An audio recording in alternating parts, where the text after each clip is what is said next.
Ayat hari ini adalah Yeremia 15, ayat 10-21. Mari kita baca bersama. Celaka aku, ya ibuku, bahwa engkau melahirkan aku, seorang yang menjadi buah perbantahan dan buah percederaan bagi seluruh negeri. Aku bukan orang yang menghutangkan, ataupun orang yang menghutang kepada siapapun, tetapi mereka semuanya mengutuki aku. Sungguh ya Tuhan, aku telah melayani engkau dengan sebaik-baiknya, dan telah membela musuh di depanmu pada masa kecelakaannya dan kesesakannya. Dapatkah orang mematahkan besi dari utara dan tembaga? Harta kekayaanmu dan barang-barang perbendaharaanmu akan kuberikan dirampas sebagai ganjaran atas segala dosamu di segenap daerahmu. Aku akan membuat engkau menjadi budak musuhmu di negeri yang tidak kau kenal. Sebab dalam murkaku telah mencetus api yang akan menyala atasmu. Engkau mengetahuinya, ya Tuhan. Ingatlah aku dan perhatikanlah aku. Lakukanlah pembalasan untukku terhadap orang-orang yang mengejar aku. Janganlah membiarkan aku diambil, karena panjang sabarmu. Ketahuilah bagaimana aku menanggung celaan oleh karena engkau. Apabila aku bertemu dengan perkataan-perkataanmu, maka aku menikmatinya. Firman-Mu itu menjadi kegirangan bagiku dan menjadi kesukaan hatiku, sebab nama-Mu telah diserukan atasku. Ya Tuhan, Allah semesta alam. Tidak pernah aku duduk beria-ria dalam pertemuan orang-orang yang bersenda gurau. Karena tekanan tangan-Mu, aku duduk sendirian, sebab Engkau telah memenuhi aku dengan geram. Mengapakah penderitaanku tidak berkesudahan, dan lukaku sangat payah, sukar disembuhkan? Sungguh, Engkau seperti sungai yang curang bagiku, air yang tidak dapat dipercayai. Karena itu, beginilah jawab Tuhan. Jika engkau mau kembali, aku akan mengembalikan engkau menjadi pelayan di hadapanku, dan jika engkau mengucapkan apa yang berharga dan tidak hina, maka engkau akan menjadi penyambung lidah bagiku. Biarpun mereka akan kembali kepadamu, namun engkau tidak perlu kembali kepada mereka. Terhadap bangsa ini, aku akan membuat engkau sebagai tembok berkubu dari tembaga. Mereka akan memerangi engkau, tetapi tidak akan mengalahkan engkau, sebab aku menyertai engkau untuk menyelamatkan dan melepaskan engkau. Demikianlah firman Tuhan. Aku akan melepaskan engkau dari tangan orang-orang jahat dan membebaskan engkau dari genggaman orang-orang lalim. Amin. Kita masih terus merenungkan kitab Yeremia. Sebelum memulai, saya ingin menyampaikan satu hal. Sebenarnya, jika kitab Yeremia dibaca begitu saja, saudara mungkin akan merasa bahwa kitab ini sangat sulit dipahami. Itu karena bagian-bagiannya tidak selalu dibedakan secara jelas menurut siapa yang sedang berbicara. Karena itu, alangkah baiknya jika kita memberi perhatian pada pertanyaan ini. Siapa yang sedang berbicara dalam bagian ini? Ketika kita membaca Alkitab, khususnya kitab Yeremia dan kitab-kitab para nabi, renungkanlah selalu siapa yang sedang berkata-kata. Apakah ini firman Allah, perkataan sang nabi, atau perkataan bangsa itu? Cobalah membedakannya ketika membaca. Di antara para nabi, tentu ada Yeremia yang kita kenal, tetapi ada juga bagian-bagian ketika nabi palsu, bukan Yeremia, yang berbicara. Jika kita membaca sambil membedakan siapa pembicaranya, isi bagian ini akan menjadi sedikit lebih jelas bagi kita. Hari ini saya ingin membagikan firman Tuhan dari bagian ini dengan judul, Aku akan menjadikan engkau tembok. Saudara-saudari, hidup dengan iman tidak berarti bahwa semua orang akan memahami kita. Justru semakin kita berusaha hidup menurut kehendak Allah, semakin mungkin kita disalahpahami, kadang-kadang merasa kesepian, bahkan mengalami kerugian. Yeremia adalah orang yang mengalami semua itu. Ia hanya menyampaikan firman Allah, tetapi orang-orang membencinya. Bahkan, seperti yang telah kita baca sebelumnya dalam Yeremia pasal 11, ada bagian ketika orang-orang dari kampung halamannya sampai berusaha membunuhnya. Bagian hari ini dikenal sebagai pengakuan Yeremia. Di sini Yeremia mencurahkan luka terdalam dan rasa tawar hatinya di hadapan Allah tanpa menyembunyikan apapun. Namun anehnya, dan sungguh mengherankan, Allah tidak segera mengubah keadaan itu seperti yang kita harapkan. Sebaliknya, seperti yang disebutkan dalam judul khotbah hari ini, Allah berjanji akan menjadikan Yeremia sebagai tembok berkubu dari tembaga. Kita pun ingin agar kenyataan dan keadaan hidup kita segera berubah. Namun, melalui bagian ini kita menyadari bahwa Allah terlebih dahulu ingin membentuk kita menjadi orang yang tidak tergoyahkan. Dalam ayat 10, Yeremia meratap, "Celaka aku, ya ibuku." Ia memulai dengan kata-kata itu. Pada akhirnya yang ingin ia katakan adalah, seandainya aku tidak pernah dilahirkan. Ia sampai mengaku bahwa ia berharap tidak pernah dilahirkan. Mengapa ia berkata demikian? Biasanya kapan kita mengatakan hal seperti itu? Saya sendiri pernah merasakannya. Ketika hidup terasa begitu berat sampai kita tidak ingin hidup lagi, kita dapat berpikir, mengapa setelah lahir di dunia ini, aku mengalami begitu banyak penderitaan? Mengapa hidup ini begitu sulit? Mengapa hal-hal buruk selalu saja terjadi kepadaku? Bukankah pada saat seperti itu kita sering berpikir, seandainya aku tidak pernah dilahirkan? Dalam ayat 10, Yeremia berkata bahwa ia tidak pernah meminjamkan uang kepada siapapun, ataupun meminjam dari siapapun, tetapi semua orang mengutukinya. Apa maksudnya? Ia sedang berkata bahwa ia dibenci meskipun tidak berbuat salah, tidak mempunyai hubungan kepentingan tertentu dengan mereka, dan tidak melakukan kesalahan terhadap mereka. Mengapa demikian? Karena ia menyampaikan firman Allah. Jika kita melihat ayat 15-17, kesepian Yeremia tampak semakin jelas. Apabila aku bertemu dengan perkataan-perkataanmu, maka aku menikmatinya. Yeremia adalah orang yang merindukan dan mengasihi firman. Firman itu menjadi kegirangan baginya. Namun ironisnya, karena firman itu, ia tidak dapat tertawa bersama orang lain. Dalam ayat 12 ia berkata, aku duduk sendirian. Sungguh ironis bahwa kesepian juga dapat dialami oleh orang percaya. Orang yang tidak mau berkompromi dengan dunia, kadang-kadang akan ditinggalkan seorang diri. Pada bagian ini, saya teringat pada istilah spiritualitas kesunyian yang pernah disampaikan oleh seorang ahli perjanjian lama. Yeremia adalah seorang nabi yang memiliki spiritualitas kesunyian.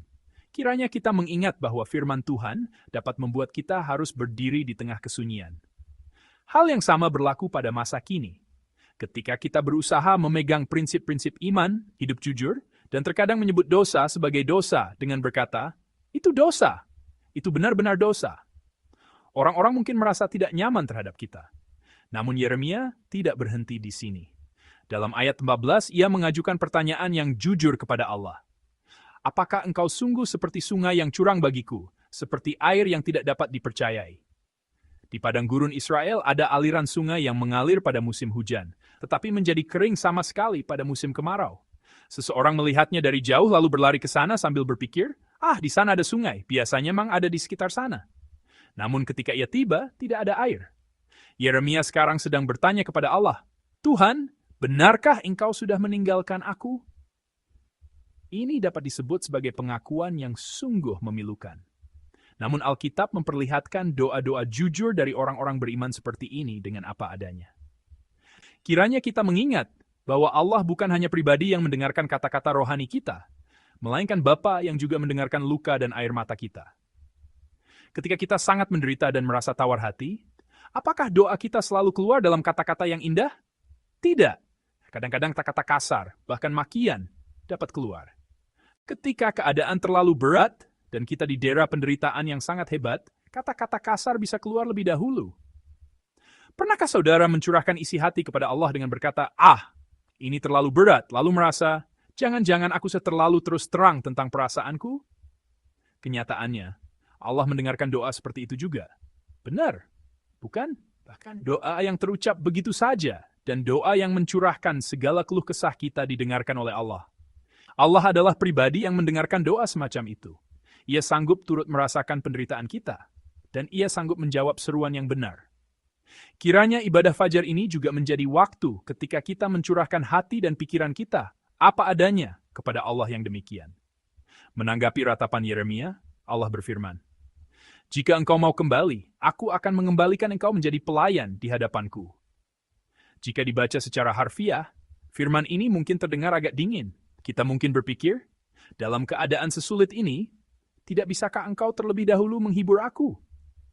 Tidak bisakah engkau terlebih dahulu menunjukkan bahwa engkau memahami perasaanku? Namun ini bukan firman yang membuang Yeremia. Sesungguhnya, ini lebih dekat kepada firman yang memulihkannya. Hati Yeremia sudah terluka sedalam-dalamnya. Di tengah rasa tawar hati, kepercayaannya kepada Allah mulai terguncang. Karena itu Allah memanggilnya dengan berkata, datanglah kembali ke hadapanku. Kemudian Allah melanjutkan, jika engkau mengucapkan apa yang berharga dan tidak hina, maka engkau akan menjadi penyambung lidah bagiku. Ia berkata agar Yeremia meninggalkan yang hina dan menyampaikan yang berharga. Hal yang hina itu dapat berupa berbagai perasaan tidak nyaman dan keluhan yang muncul dari rasa tawar hati. Lalu apakah yang berharga? Yang berharga adalah firman Allah. Seorang nabi bukanlah orang yang menyampaikan perasaannya sendiri, melainkan orang yang harus menyampaikan firman Allah. Karena itu Allah sedang berkata, janganlah terbawa oleh perkataan orang-orang, berpeganglah pada firman-Ku. Ada satu lagi firman yang penting. Biarpun mereka akan kembali kepadamu, namun engkau tidak perlu kembali kepada mereka. Amin. Saya percaya bahwa orang percaya bukanlah orang yang mengikuti dunia, melainkan orang yang menjadi patokan agar dunia berbalik kembali. Orang beriman bukanlah orang yang diseret oleh opini umum. Saya percaya bahwa orang beriman adalah orang yang berdiri di atas kebenaran dan menuntun orang lain kepada kebenaran. Kiranya kita semua dapat menjadi orang seperti itu pada zaman ini. Sekarang, jika kita melihat ayat 20 dan 21, kita menemukan inti bagian hari ini. Terhadap bangsa ini, aku akan membuat engkau sebagai tembok berkubu dari tembaga. Amin. Di sini Allah tidak pernah berkata, aku akan menyingkirkan musuhmu. Sebaliknya, ia berkata, aku akan menjadikan engkau tembok dari tembaga. Saudara-saudari, tembok dari tembaga tidak mudah runtuh. Tembok itu tahan terhadap api dan juga tahan terhadap benturan. Allah tidak berkata bahwa ia akan mengubah keadaan, tetapi ia berkata bahwa ia terlebih dahulu akan menguatkan orangnya. Lalu ada janji yang menyusul. Mereka akan memerangi engkau, tetapi tidak akan mengalahkan engkau, sebab aku menyertai engkau untuk menyelamatkan dan melepaskan engkau. Dalam firman ini pun, Allah tidak pernah berkata bahwa ia akan meniadakan pertempuran. Serangan mungkin tetap ada, kecaman mungkin tetap ada, bahkan kesunyian dan kesepian mungkin tetap ada. Namun pada akhirnya, semua itu tidak akan mengalahkan saya. Mengapa? Berdasarkan bagian hari ini, karena Allah berkata, aku menyayangi engkau. Siapa yang menyertai kita? Allah menyertai kita. Inilah kekuatan terbesar umat Allah. Ayat 21 memberikan janji yang sama. Aku akan melepaskan engkau dari tangan orang-orang jahat dan membebaskan engkau dari genggaman orang-orang lalim. Amin. Jika kita membaca bagian-bagian selanjutnya, kita mengetahui bahwa Yeremia bahkan masuk penjara, seperti yang dicatat dalam pasal 37. Ia juga pernah dicemooh, dan pasal 38 mencatat peristiwa ketika Yeremia dilemparkan ke dalam sebuah sumur yang sudah tidak terpakai. Namun panggilan Yeremia tidak runtuh sampai akhir. Orang-orang jahat mungkin dapat menjatuhkan seorang manusia, tetapi kita melihat bahwa mereka tidak dapat meruntuhkan nabi yang telah Allah tegakkan. Saudara mungkin mengetahui kisah almarhum Direktur Tak Myung Wan yang sudah sangat kita kenal. Direktur Tak Myung Wan adalah seorang peneliti yang menyelidiki dan membongkar berbagai bidat serta apa yang disebut agama-agama baru, yang dalam lingkungan kita disebut sebagai bidat. Ia meninggalkan sebuah perkataan yang terkenal. Orang yang menerima panggilan tidak akan mati sampai panggilan itu selesai. Ia pernah mengalami serangan bom. Pada akhirnya ia meninggal setelah ditikam oleh seorang penyerang di depan rumahnya sendiri. Sebelum itu, banyak orang yang terkait dengan berbagai kelompok bidat berulang kali berusaha menyerangnya. Meskipun ia banyak terluka dan mengalami masa-masa yang berat, kita melihat bahwa ia menjalankan pelayanannya sampai akhir. Mengapa ia harus mengalami semua itu? Karena ia menyampaikan hal-hal yang tidak ingin didengar orang. Benar bukan? Kepada siapa? Kepada kelompok-kelompok bidat dan juga kepada banyak orang lainnya.